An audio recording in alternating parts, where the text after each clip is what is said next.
იამეტრევოს მოусმენთ ჩვენ რამდენიმე წუთში, მანამდე კი კიდევ ერთი პირდაპირ ჩართვა და კიდევ ერთი გახმაურებული საქმე. ამ წუთებში შინაგან საქმეთა სამინისტროში გამოძიების მასალებს ზაზა სარალიძე ეცნობა.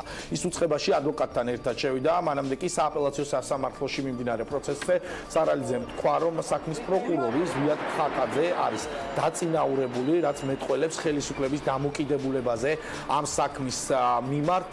TV-პირველის ჟურნალისტი სესილი ბოკერია ელოდება შინაგან საქმეთა სამინისტროდან ზაზა სარალიძის გამოსვლას. სესილი, რა გითხრათ ჟურნალისტებს ზაზა სარალიძემ სანამ შევიდოდა შინაგან საქმეთა სამინისტროში, თუ არის ზუსტად ცნობილი კონკრეტულად რა მასალები უნდა გააცნონ მას დღეს გიორგი გახარიას უწყებაში.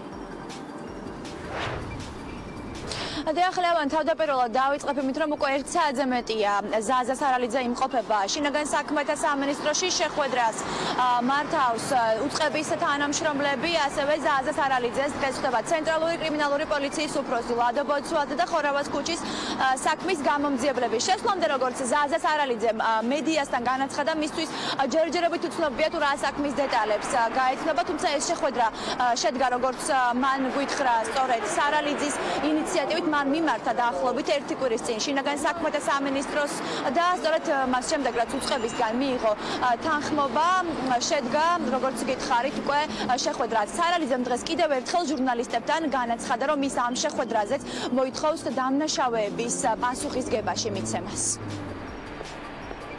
მოვითხოვე შეხვედრა ამათთან, არა მარტო ამათთან, პროკურატურასთან.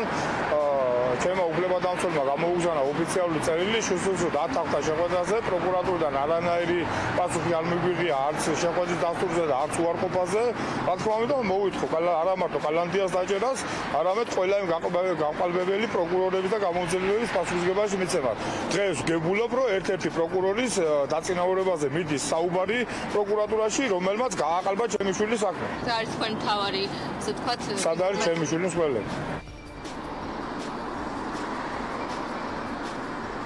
როგორც უკვე გითხარით, შეხვედრა სწორედ ამ წუთებში მიმდინარეობს. სავარაუდოდ შეხვედრის დასრულების შემდგომ ზაზა სარალიძე ისაუბრებს მედიასთან შეხვედრის დეტალებზე და იმ თემასთან დაკავშირებითაც თუ რა ახალი საქმის დეტალები გახდა მისთვის ამ შეხვედრის შემდგომ ცნობილი. გეტყვით იმასაც, რომ დაახლოებით 1 კვირის წინ ზაზა სარალიძე მიმართა ასევე პროკურატურას, რათა შეხვედროდენ უშუალოდ მას და მის უფლებადამცველს, თუმცა ამ დრომდე, როგორც ცნობილია, პროკურატურისგან სარალიძემ თანხმობა ვერ მიიღო. სესილი ბოკერია საუბრობდა შინაგან საქმეთა სამინისტროდან პირდაპირ ეთერში და ჩვენ ველოდებით, რომ სესილი ბოკერია პირველ ინტერვიუს ჩაწერს შინაგან საქმეთა სამინისტროდან გამოსვლის შემდეგ.